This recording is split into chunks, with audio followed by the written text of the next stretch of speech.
The moment I saw her charger still plugged in by the kitchen counter, I knew she wasn't coming home tonight. Not by accident, anyway.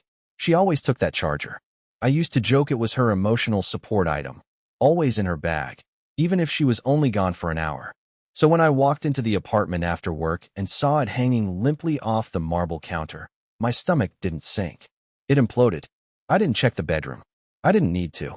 I walked straight to the front door, locked it, then locked the latch, then opened the smart home app and disabled her access code. She texted me 30 minutes later. Hey, babe, I think I left my charger. Can you bring it by Mark's? We're still at dinner. Mark. She even had the nerve to spell his name with a C. I didn't answer. I put the charger in a drawer. I made chamomile tea I wouldn't drink. I sat at the edge of the bed with my shoes still on. And then I opened the notes app on my phone. Not to journal, not to rage, just to list things. Things I couldn't forget anymore. She hasn't touched my laundry in 2 months. She calls me Bud when she's tired. She lies in 3-second hesitations. She flinched when I said, I love you on Monday. I added another. She's at dinner with Mark. At some point, I must have fallen asleep sitting up. I woke up to her banging on the door at 12:41 a.m. Ellis, open up. What the hell? My code's not working. I stayed silent. She knocked again. Harder this time. Seriously? What's your problem? You're being insane. She wasn't drunk. I could tell. That made it worse. She was cold. Calculated. Already rehearsing the story she'd tell me about Mark from work and how they had a late-pitch meeting and ended up grabbing a bite. And you're overreacting. She didn't know I knew about the hotel charges or the Spotify playlist shared between her and someone with the username m_romance88. She didn't know I saw the receipt in the trash. The one with the 2 wine pairings. The one from a place that doesn't even allow solo dining. She didn't know that I, the quiet, forgettable Ellis, had finally hit the point where not acting felt worse than doing something I might regret. So I stood up, unlocked the drawer, took out the charger, walked to the door, and paused with my hand on the knob. This is where it begins. Not the betrayal. That was already done. This is where I begin. I didn't open the door. Instead, I took the charger back to the kitchen, placed it gently beside the toaster, and stood there, staring at it like it was radioactive. Her voice was still muffled through the front door, calling my name, switching tones, pleading 1 second, snapping the next. But my focus was on the receipt I had pulled from the trash that morning. The one she must have thought was safely buried under coffee grounds and eggshells. It was folded once, carefully, like it mattered. I had flattened it out with the same intensity people reserve for defusing bombs. The restaurant listed at the top, Le Saphir, was not the kind of place you go for work dinners. It was the kind of place that serves oysters with a side of piano music. 2 entrees, 2 desserts, wine pairing for both. One of them was a $94 bottle of Riesling. Marlene hates Riesling. I hate Riesling. So either she was drinking something she despised, or the wine wasn't meant for her. That's when I started digging. Not metaphorically, I mean literally digging through the trash. Under a crumpled Amazon box, I found something else. A receipt from a boutique called Skin Script. Not Sephora. Not Ulta. Somewhere I had never heard of. I Googled it. It was a skincare place. Except it wasn't just any skincare. It was couple spa experiences. The receipt showed 2 sessions. Same day as the dinner. I had stopped blinking at that point. The worst part wasn't the cheating. It was the effort she put into it. I'd forgotten what her touch felt like. Meanwhile, some guy with a European-sounding name was getting eucalyptus oil massaged into his back, while she whispered things into his ear under soft lighting and Enya music. She had put more planning into cheating than she ever did into our anniversary. The door rattled again. Ellis, you're scaring me now, she said. Her voice cracked just slightly. This isn't normal. Please, can we just talk? I stayed still. Not out of strength. I couldn't move. My hands were gripping the edge of the counter, so tight my knuckles turned white. Every part of me wanted to swing the door open and scream, demand explanations, ask the stupid questions like, why him? Or was any of it real? But I didn't. I knew what she'd say. She'd cry, maybe. She'd apologize with words that meant nothing. She'd say she was confused. She'd swear it never meant anything. Or worse, she'd admit it did mean something. I wasn't ready for either answer. That's when I remembered something strange from earlier in the week. She had asked me, out of nowhere, whether our smart lock still saved activity logs. I told her I didn't know. I lied. Of course I knew. I get a full log sent to my inbox every week. I pulled it up on my phone. Scrolled back 2 weeks. There it was. Door unlocked. 2:14 p.m. Door locked. 2:16 p.m. User, Marlene's phone. That was Tuesday. I was at work. She had told me she was at her sister's. Then again, door unlocked. 11:02 p.m. Door locked. 11:58 p.m. User, guest code 03. Guest code? I hadn't made any guest codes. She had. I opened the admin panel and checked.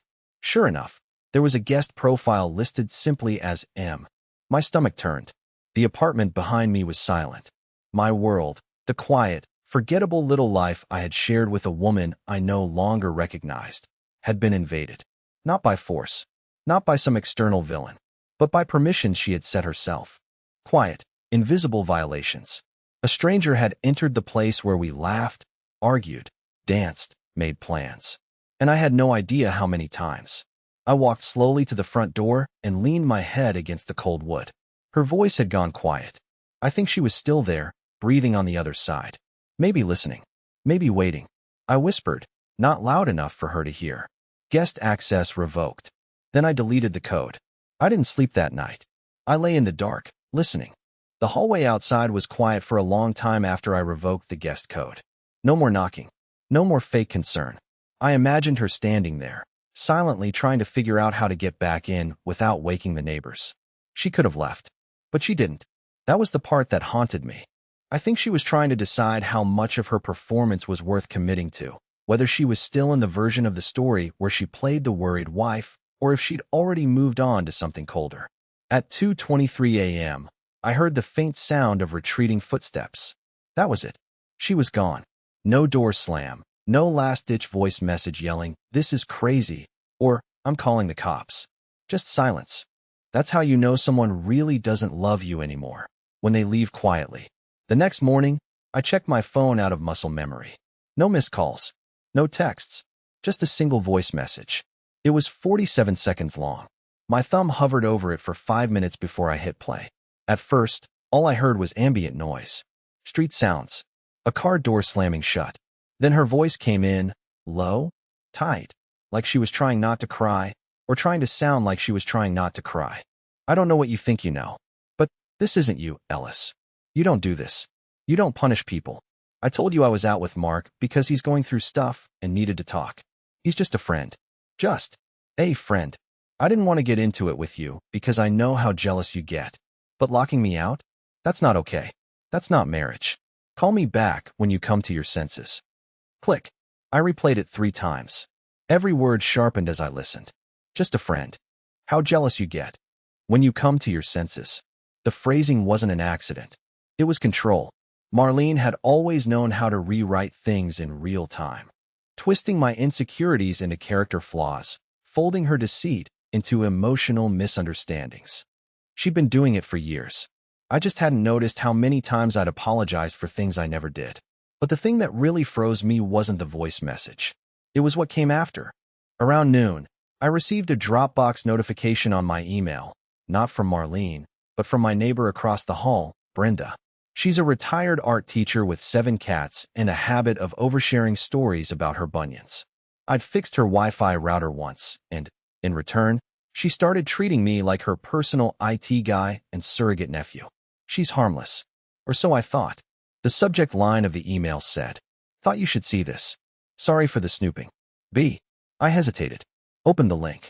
It was a folder. Inside, 2 files. Both video clips. I clicked the first one. It opened with a slightly tilted view of our apartment door, taken from across the hall, through the crack of her own door. Brenda had been recording. Not just last night. This video was from a week ago. In the footage, Marlene exits our apartment in a red coat. A man follows behind her. I froze the frame. He was taller than me. Brown hair. Sharp jaw. No visible tension between them. He put a hand on her back as they walked down the hall. She didn't flinch. She leaned into it. I hadn't seen her lean into me like that in months. The second video was from 2 nights later. Same man. Same exit. This time, they kissed outside the elevator. I paused at mid-frame. Stared at the still. So many details. His hand on her hip. Her smile, not forced. Her keys jangling in the other hand. like she already knew she'd be back in a few hours, quietly unlocking our door, slipping back under our sheets like nothing had happened. I sat in the middle of the floor for a long time after that, just breathing, in, out, not crying, not yet, just letting the weight of it settle into my spine. At 3 p.m., Marlene texted again. So you're ignoring me now? Really mature, Ellis. I'll be home later. We need to talk. That was the last thing she said before I made my next decision. It wasn't a scream. It wasn't a breakdown. It was quiet, almost clinical. I opened the settings on our smart home system, disabled her access completely. Not just the door code, her permissions to the lights, thermostat, garage, everything. If she was going to walk back in like this was still her space, she was going to feel what it meant to be on the outside. Not just physically, but emotionally, permanently. She came back that evening. I could hear the familiar scrape of her boots against the hallway tiles as she approached. I sat on the couch with the lights off, sipping cold black coffee, and watching the little blue dot on the security app that told me exactly when the door sensors picked her up. When she reached the mat, she didn't knock right away. Maybe she expected the lock to beep and click open the way it always had. But it didn't. Nothing moved. No green light. No welcoming sound. Just silence. Like she'd been erased from the system. That's when she knocked. Not loud, but enough to let me know she was annoyed. I stayed still. She knocked again. Then again, harder. Finally, she shouted through the door. Ellis, open up. Seriously, I am not doing this passive-aggressive thing with you. I looked around the room. The throw blanket was still crumpled from the night before. A half-full water glass sat on the table beside a pair of earbuds. Our apartment looked like it had frozen mid-moment. Like time had stopped the second she walked out that door with him. I almost laughed at how ordinary it looked for something that felt like a crime scene. Ellis, she said again, her voice cracking this time. I know you're in there. I swear, if you make me stand out here like some. She stopped short. Then, after a pause, her voice softened. I know I messed up. Just let me explain. But there's a very specific kind of silence that happens when someone's apology is born from consequence, not remorse. You can smell it. You can feel the difference. She wasn't sorry. She was caught. And now the script had changed, and she was trying to remember her lines. I waited another 30 seconds, then walked to the door. I didn't open it. I didn't say a word. I just placed a small sticky note on the inside of the peephole, knowing she wouldn't be able to see anything inside. It said simply, do not disturb. We are no longer married. I leaned my forehead against the door for just a moment. It was cool, grounded. The kind of weight you cling to when your world goes abstract. Outside, I heard her mutter something under her breath, probably a curse. Then she pounded the door again, this time hard enough to make the security lock beep in protest. A few seconds later, I heard her walking away, cursing louder, her boots stomping like punctuation marks down the hallway. I thought that was the end of it. I thought she'd leave, maybe go to his place, maybe call her sister and spin a version of the story where I was the erratic, unstable one. Classic Ellis. Always the introvert. Always the weird one. But she didn't leave the building. 20 minutes later, the doorbell camera pinged. She was back. With a suitcase. She stood there in the hallway, wheeling it behind her like she was returning from vacation. She had her arms crossed, her hair tied up, face bare, eyes locked on the camera. She knew I could see her. Then she did something I didn't expect. She pulled out her phone and started filming herself. At first I thought she was trying to capture proof that I was locking her out unfairly. But the way she spoke into the camera didn't sound legal. It sounded performative. Like she was building a story. Carefully. He's not letting me in, she said calmly, glancing into the lens. I came back to talk, to work things out. But this is abuse. Emotional abuse. I don't feel safe. My jaw clenched.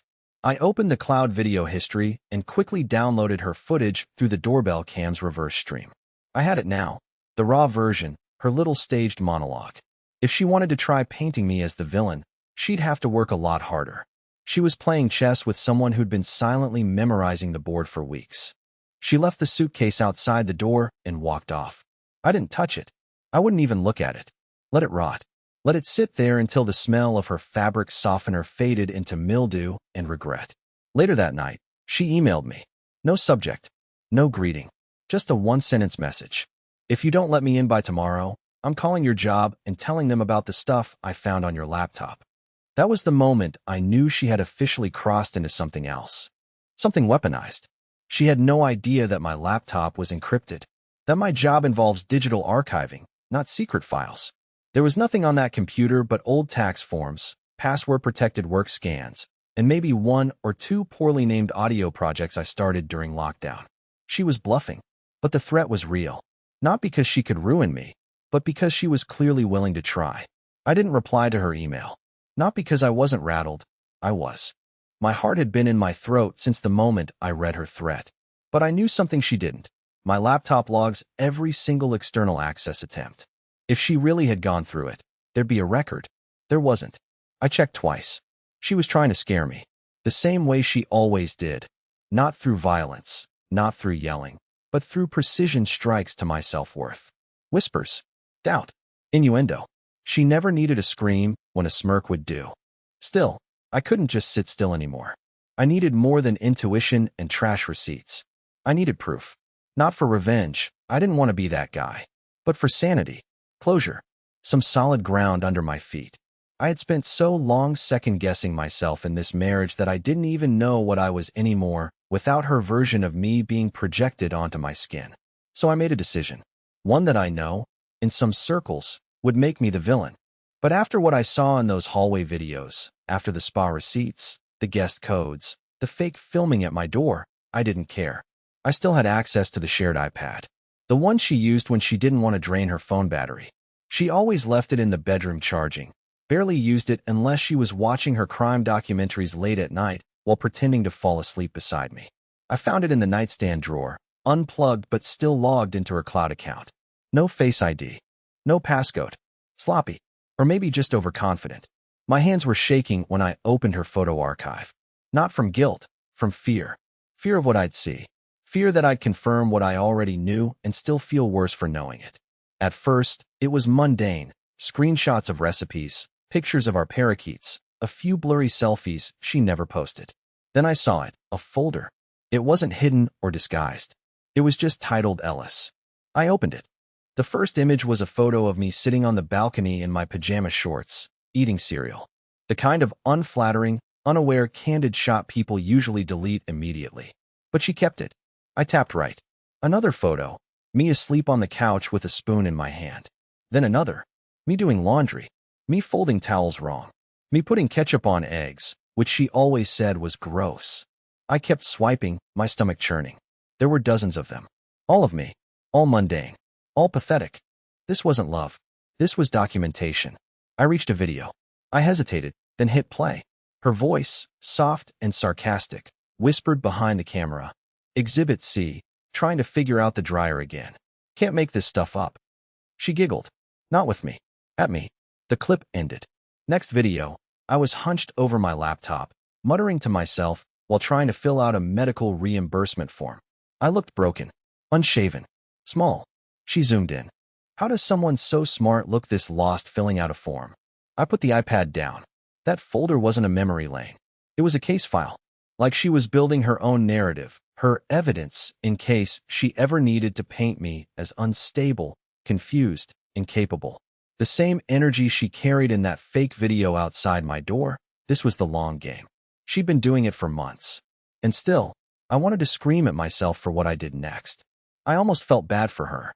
For whatever level of pain made her think this was normal behavior. For the disconnect, so wide she thought I wouldn't eventually find out. For the way she used my silence as license. But the guilt evaporated when I opened one last file. A voice memo, titled Last Straw. I played it. Her voice, again. But not sweet. Cold. I don't think Ellis knows I've been seeing Mark. If he suspects anything, he's too scared to say. But honestly, I hope he finds out soon. I'm exhausted pretending like he's still, I don't know, a person. I stopped the recording. I think that's when something in me stopped, too. I didn't cry. I didn't throw anything. I just shut the iPad and placed it back in the drawer, face down. That's what I'd been this entire time. Face down. Passive. Forgiving. Apologetic for being tired. For being boring. For not being the walking adrenaline drip she needed to feel alive. But now I was something else. I pulled out my phone and called a friend I hadn't spoken to in over a year, Jerome. He's not the dramatic type. Ex-military, always calm, always controlled. The kind of guy who could help someone disappear without Google ever noticing. I didn't need to vanish, but I needed options. I needed logistics. He picked up on the second ring. Ellis? Damn, man. It's been a while. What's going on? I said only 4 words. I think it's time. He didn't ask, time for what? He just said, come by after dark. Bring the laptop. I hadn't been in Jerome's apartment since 2019, when we tried to build a DIY projector and ended up nearly setting his ceiling fan on fire. Back then, our lives were still in preview mode. His fiancée hadn't left him yet, and Marlene still wore socks that matched mine on purpose. It was the last time I remembered laughing so hard it gave me hiccups. Now I was walking into that same apartment with a backup drive, a burner flash drive, and the single worst folder I'd ever seen in my life still fresh in my mind. Jerome met me at the door wearing sweats, a wrinkled t-shirt, and that look on his face he only used when people were lying to themselves. So, you finally done playing house with a ghost? He asked. I didn't answer. I walked in, set my stuff on the counter, and immediately locked the door behind me. I didn't think Marlene would follow me. But then again, I didn't think she was capable of half the things she'd already done. He handed me a glass of something dark and smoky that tasted like fire and old books. You said it's time, he said, sitting down opposite me. But time for what exactly? You want a file? You want to disappear? You want me to talk you down from whatever movie moment vengeance thing you're cooking up? I slid the flash drive across the table. Watch that first, I said. He plugged it into his laptop without hesitation, and for the next few minutes, all I heard was the hum of his fan and the occasional snort of disbelief. He clicked through the images, the videos, the voice memo. When it ended, he looked at me like I'd just handed him classified intel. You sure you're okay? He asked. Not even close. You want to nuke her? No, I said, pausing. I want to make sure she can't twist this into something that makes me the monster. He nodded slowly. So insurance. Exactly. I told him about the spa receipts, the Dropbox link from Brenda, the fake video she filmed at my door. I told him about the folder called Ellis and how it was curated with the same tone someone might use when assembling a slideshow for a court case. I explained how she'd tried to weaponize my passivity, how she'd nearly convinced me I was unstable for being hurt. Then I told him about the email, the one where she threatened to call my job. Jerome didn't laugh. He just leaned back and exhaled through his nose like a man who had seen this play out one too many times with one too many friends. Okay, he said finally. Let's get to work. He booted up an isolated system, something he kept for side projects, offline only, never connected to the internet. I didn't ask what else it had been used for.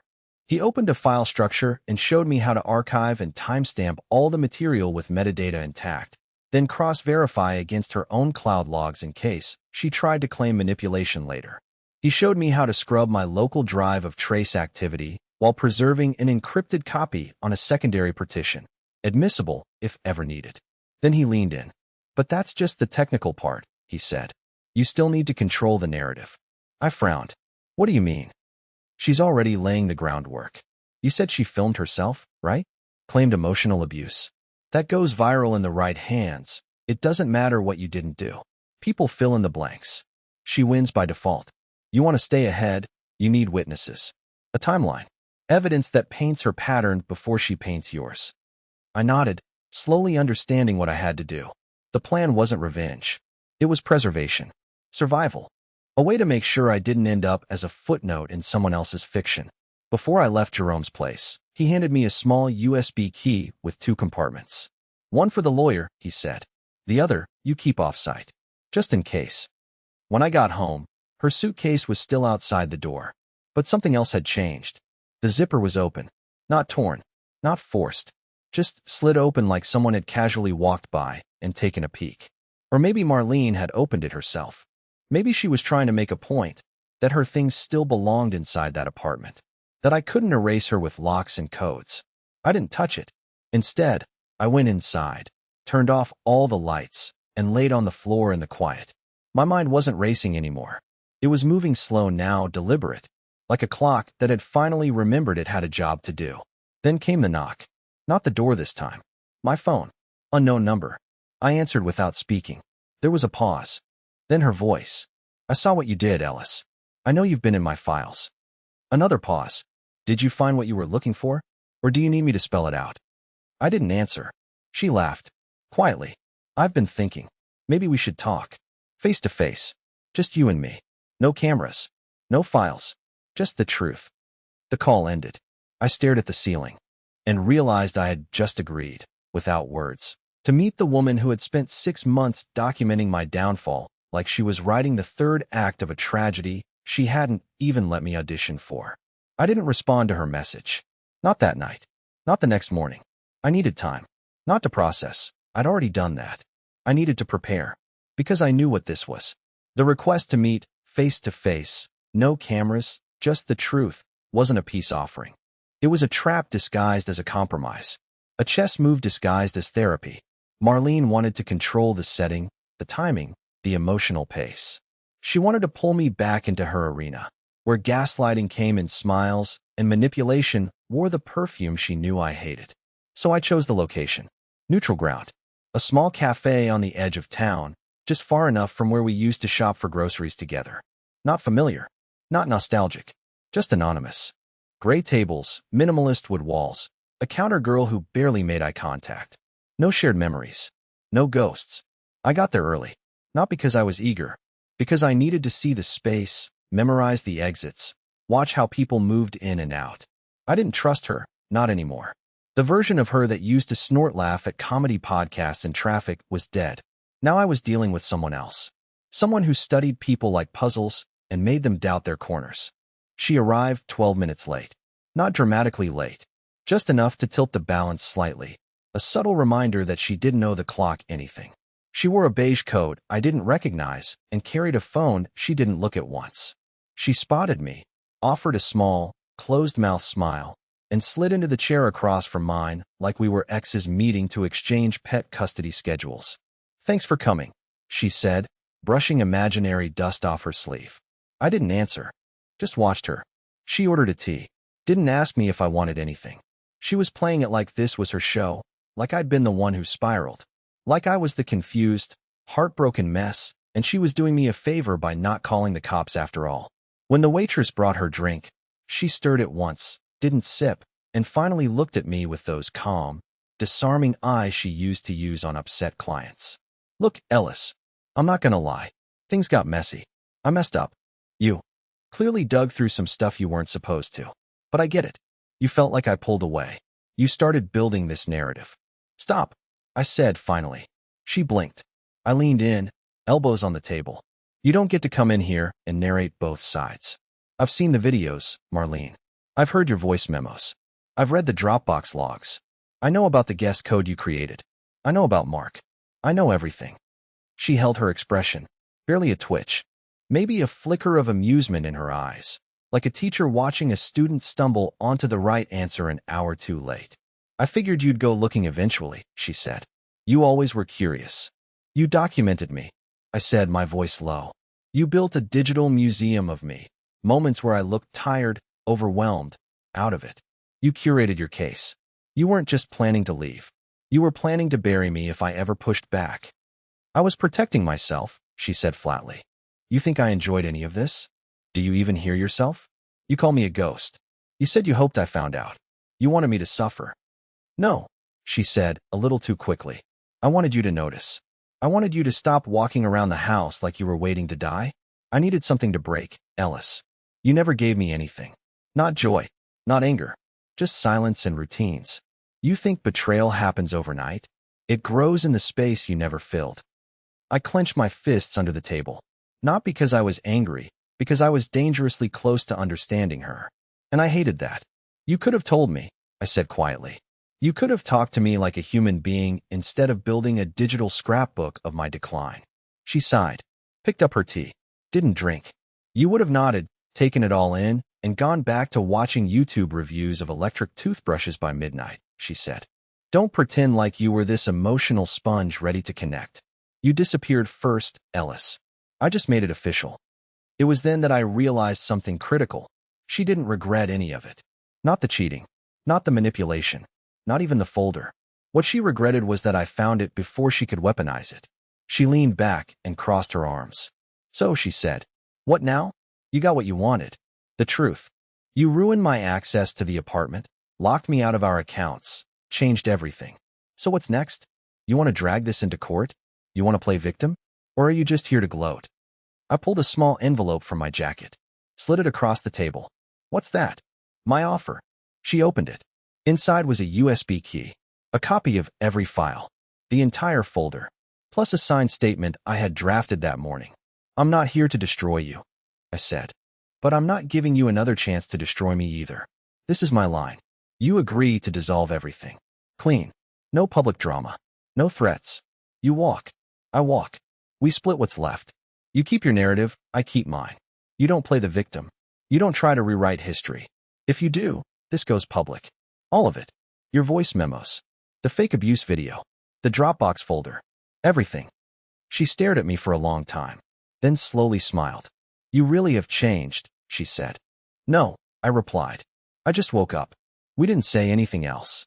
She took the envelope, left without finishing her tea. I watched her walk out the door. No hesitation, no glance back. Just clean departure. For the first time in months, I didn't feel small. I felt dangerous.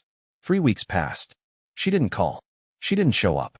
No lawyers, no surprise footage surfacing online, no attempts to twist the narrative. I don't know if it was the USB stick or if she simply got bored once the power shifted out of her hands. Maybe she never really wanted a war. Maybe she only knew how to flirt with chaos until it threatened to stare back. Either way, she was gone. I changed the locks again, this time not out of fear, but for ritual, a kind of closing ceremony. I donated the couch we used to fall asleep on during movie marathons. I threw out the black mug she used every morning, the one with the faded gold rim and a chipped handle. I kept the parakeets. They liked me better anyway. One of them, Theo, learned how to mimic the microwave beep. I started leaving the door open when I cooked, just so he could perform his one-man show uninterrupted. But the biggest change? I started talking to people again. Real conversations. Not polite nods in grocery stores or recycled, "I'm fine" responses in elevators. I reached out to Brenda, thanked her in person for the videos. She made me tea and told me stories about her 7th cat, a one-eyed tabby named Spaghetti. It was the most human I'd felt in months. I got a call from my boss one morning. Not about anything bad, just checking in.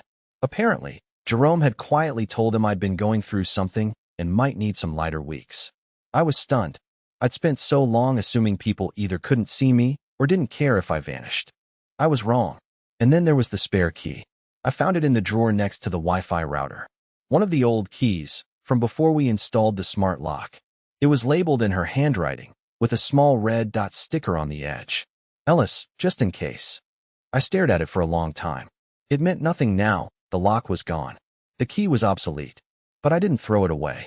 Instead, I walked down to the river, stood on the old pedestrian bridge that overlooked the water, and held the key tight in my hand.